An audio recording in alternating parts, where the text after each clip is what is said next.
Muy buenos días a todos, amigos y amigas, soy Héctor. Hoy me gustaría continuar hablando de la obra de Antonio Escotado, Los enemigos del comercio. Esta vez, el segundo tomo, como podéis observar. Os pondré por aquí el enlace al resumen del primer tomo de Los enemigos del comercio.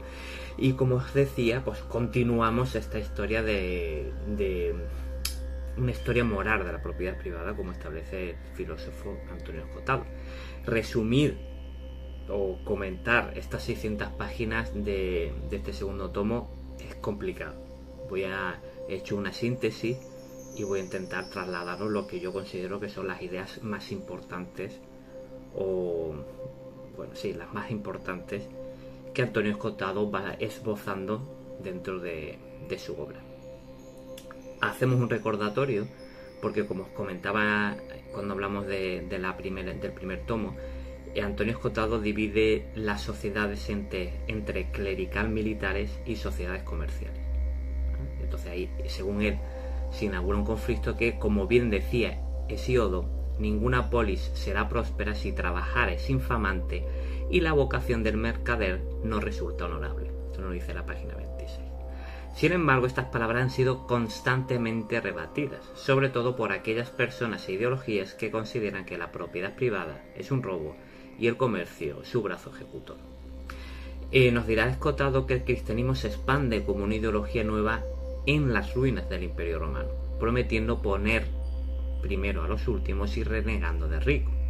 La palabra trabajo, de hecho, viene de tripalium, que era una herramienta parecida a un cepo con 3 puntas o pies que se usaba inicialmente para sujetar caballos o bueyes y así poder herrarlos. También se usaba como instrumento de tortura para castigar esclavos o reos.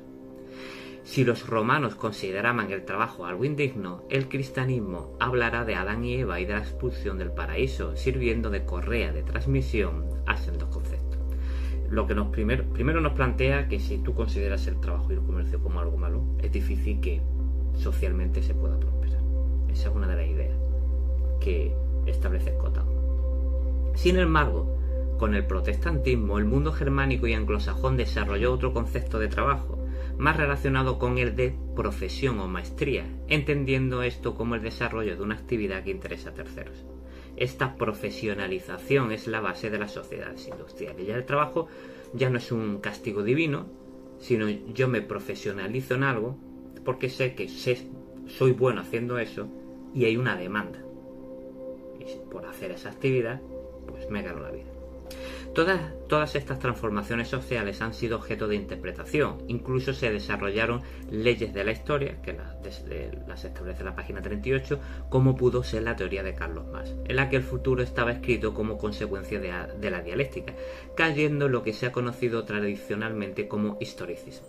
La sociedad industrial sacó a mucha gente de la miseria, aumentó la renta per cápita, pero también multiplicó los conflictos dentro de la urbe entre capital y trabajo.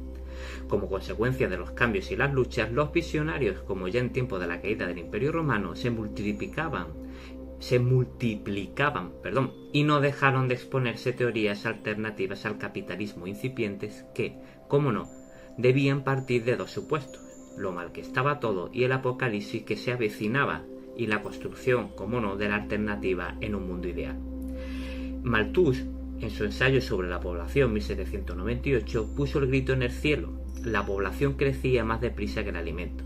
Esta afirmación, a pesar de que las hambrunas en la sociedad industrial no iban a parecerse ni remotamente a las anteriores, circuló constantemente sin tener en cuenta que los avances tecnológicos y la democratización de los gobiernos suponían una prosperidad. Esto nos lo comenta la página 39.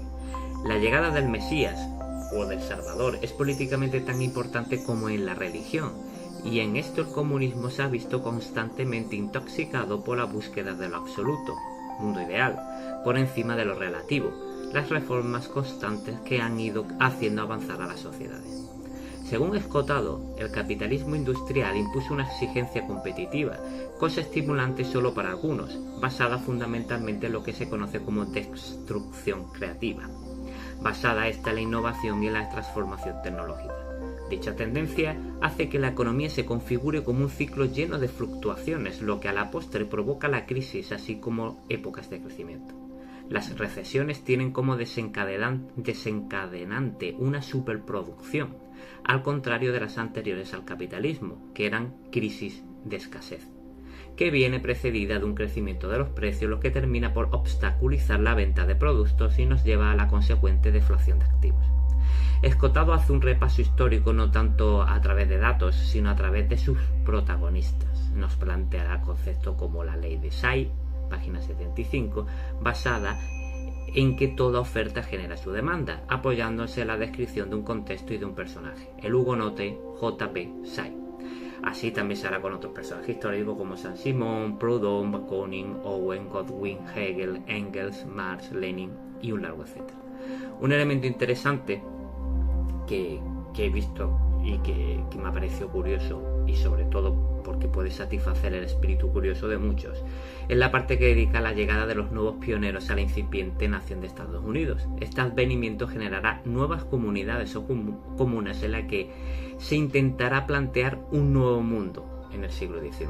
Las sectas religiosas tales como los Shakers, los Arpitas, los Zoharitas, los Amanitas, los Auritas y los Betlinianos, que lo desarrolla la página 91, practicaron un comunismo de necesidad, religioso pero muy productivo, que consiguió grandes logros económicos, siendo así la base de futuras fortunas y grupos de poder económico. Por el contrario, tenemos un fracaso estrepitoso de comunas tipos falansterios u otras no religiosas que se llenaron de intelectuales cuya visión del trabajo no era la de la maestría sino la de la maldición. Para ir concluyendo, merece especial atención la parte que le dedica, las páginas que le dedica David Ricardo, la página 130, sobre todo porque será este economista el que haga famoso el concepto de que el valor de un bien viene determinado por la cantidad relativa de trabajo necesaria para producirlo. Este concepto, que dará pie al término marxista plusvalía, entiende la mercancía como algo que tiene un valor determinado por el tiempo, no por la oferta y la demanda. Si fuera así, una firma de un artista famoso en una servilleta debería valer menos que pintar una casa.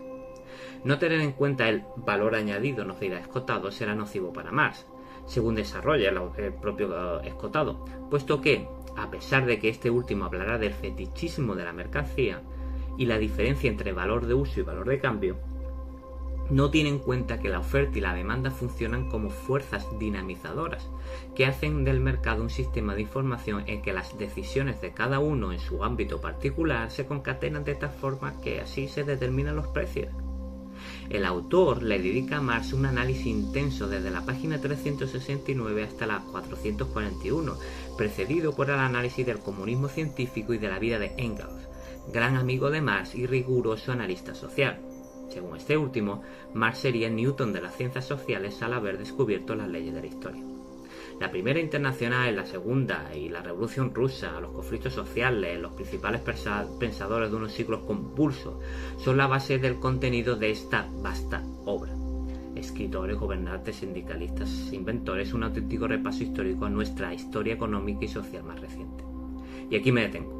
Para seguir escribiendo sobre este libro sería necesario, romper la necesidad de los apasionados de la historia política y la historia económica de leerlo. Así que os vuelvo a recomendar Los enemigos del comercio, volumen 2. El volumen 1 también os pondré el enlace en el cuadro de búsqueda. Y espero vuestros comentarios. Si habéis leído Antonio Escotado, tiene una obra, su obra más famosa es Historia General de las Drogas, que es una obra, a mí particularmente me gusta más que Los enemigos del comercio, pero bueno, estos son gustos particulares.